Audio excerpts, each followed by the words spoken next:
Hi, I'm Bruce Reimer, and welcome to Bruce Reimer's Hot Rodding channel. For those of you who aren't familiar with my channel, Bruce Reimer's Hot Rodding channel is dedicated to building extremely low buck hot rods and customs. For those of you who aren't familiar with my work, I'm best known for the Model A Woody that I built entirely from scratch. If you haven't done so, please check out the Woody build in the episode entitled Evolution of a Hot Rod. Welcome to episode 9 of Bruce Reimer's Hot Rodding channel. This is going to be a double feature episode.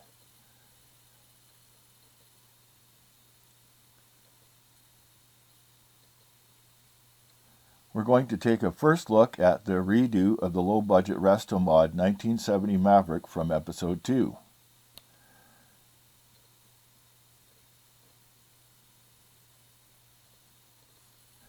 And later in the video, I'm going to continue on with the Stranger build, so let's begin with the Maverick redo. For those of you who have watched the Low Budget Restomod video, you'll be familiar with this build. I built this car 9 years ago, and it's been sitting for several years now.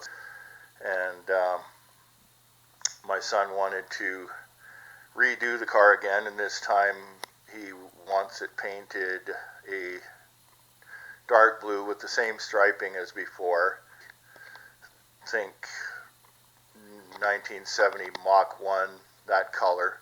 If you saw the Low Budget Restomod video on Bruce Reimer's Hot Rodding channel, you know that the car was painted with spray bombs at that time, and I did that to prove that you could do a nice paint job without expensive spray equipment, and it turned out quite nice. But at this point, because I'm going to be putting PPG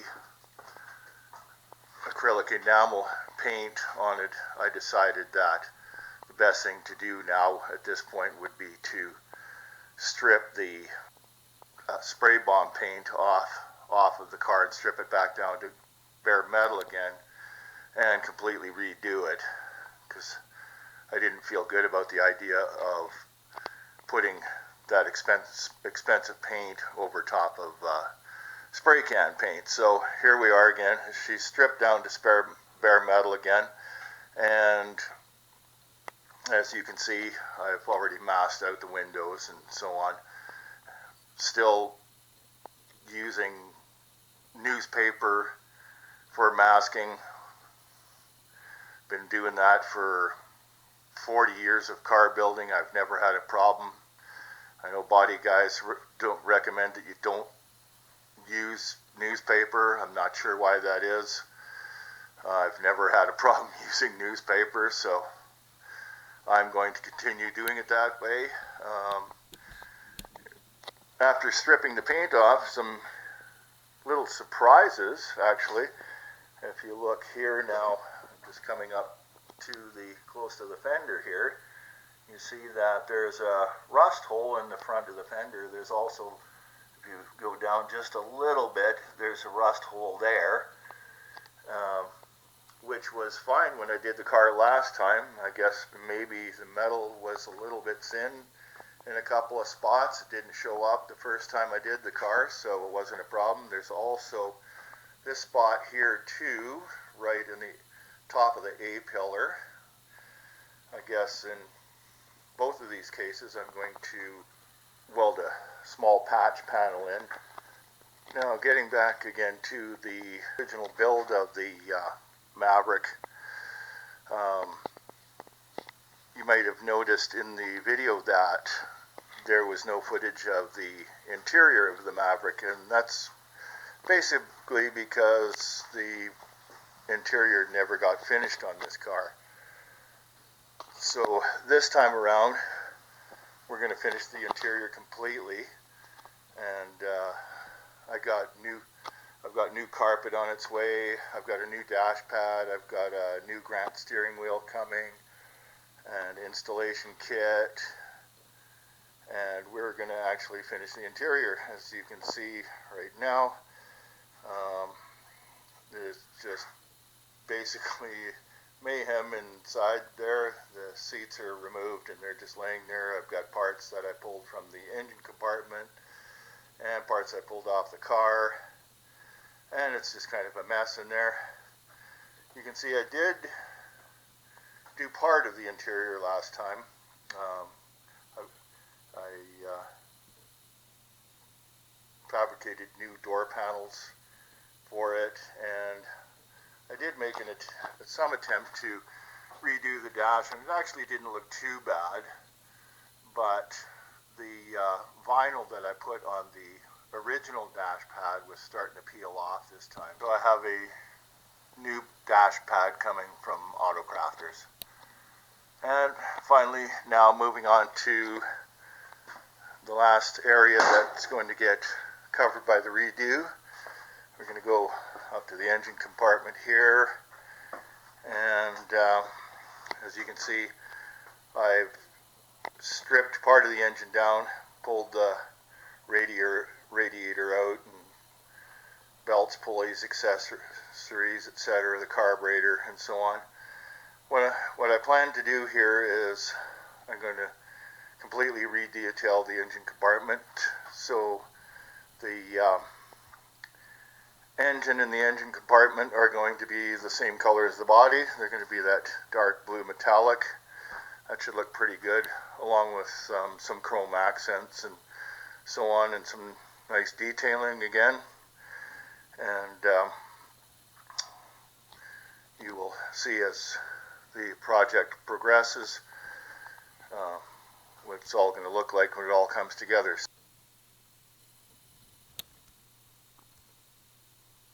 So stay tuned to see more progress on the Maverick redo.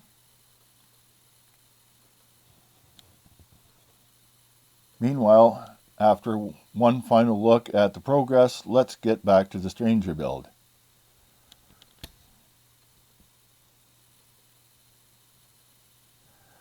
In part 2 of the build, the Stranger project went from this to this,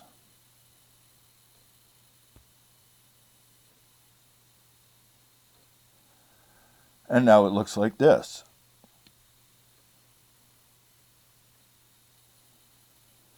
So what did it take for it to look like this? Let's back up once again and check out the progress. We'll begin by taking a closer look at what a Stranger frame looks like with the front cross member and steering removed.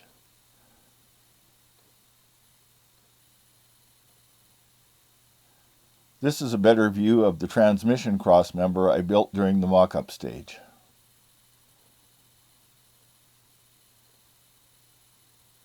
In order to accommodate the frame modifications, I had to remove several factory cross members.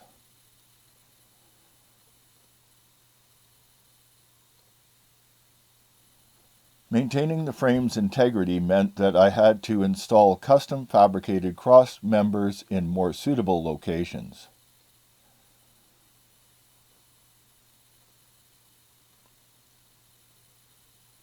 I built them from 1x3 by 1/8 wall tubing I found at the garbage dump. I'm thinking it was part of discarded exercise equipment.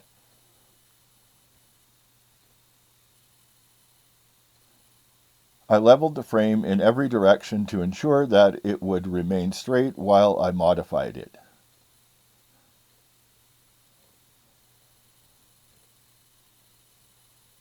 The revised rear suspension began as a leaf spring shortened to form a control arm for coil springs.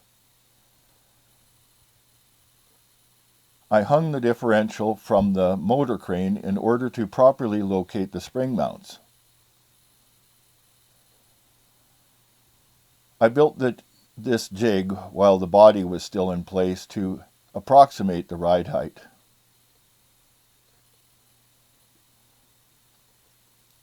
Then I built a spring perch from 1/8 plate and a piece of 3-inch exhaust pipe. The truck will ride on early 2000 Focus rear springs, mostly because they were the cheapest springs I could find. As you can see, the spring should be the perfect height when it's compressed. This is the bottom view of the semi-finished spring mount crossmember. It began life as a piece of 1x3 and 1x1 welded together to add width and strength to the crossmember.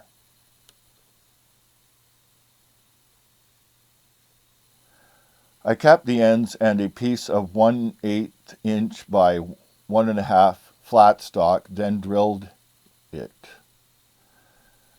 After that, I added the spring locator made from the same 3-inch exhaust pipe as the spring perch. This rusty old piece of scrap iron will become gussets to strengthen the crossmember.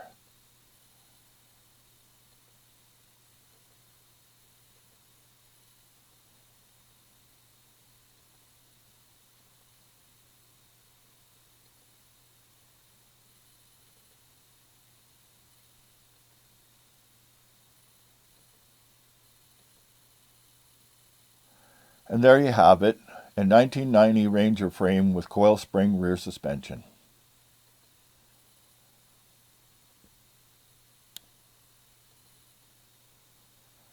And finally, one more cross member to finish off the rear frame of the frame.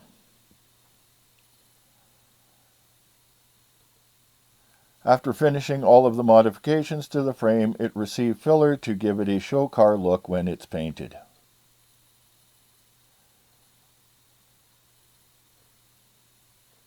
A close-up of the front crossmember, now block sanded and ready for paint.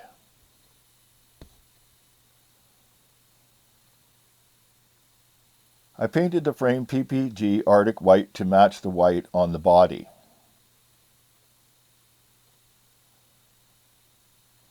And painted all of the suspension parts at the same time.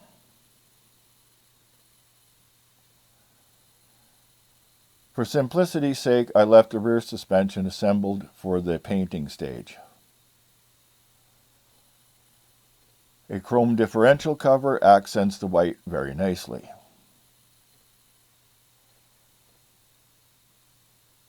After installing the cover, I used a motor crane to lower the frame from the sawhorse.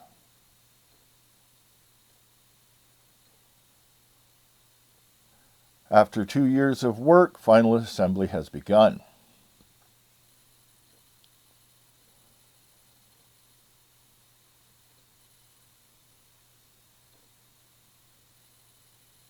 No new suspension parts, just plenty of detailing.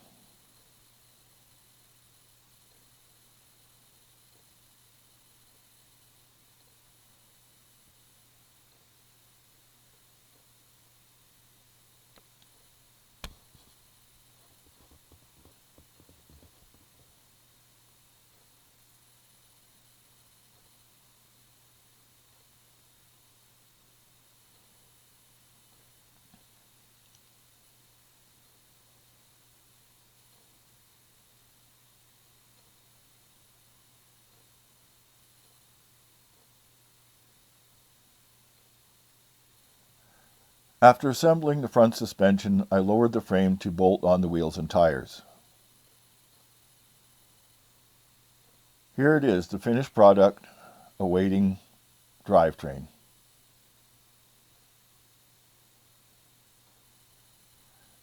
That's all the time I have for now. Don't forget to hit the like button. And subscribe to be notified of the next episode right here on Bruce Reimer's Hot Rodding channel.